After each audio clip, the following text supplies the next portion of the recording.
If you are using WhatsApp Business, here's how to keep it updated. First, go to Google Play Store on your Android device. Here at the bottom right corner, you can see the search icon. Tap on it.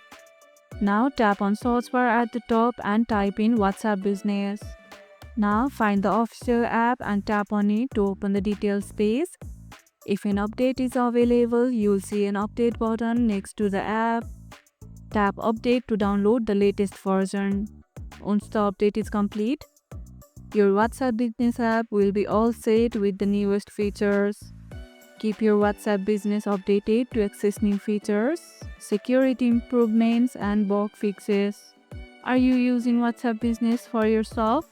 Let me know in the comments. If this video helped, hit the like button, share it, subscribe, and leave a comment. Thanks for watching, and I'll see you in the next one.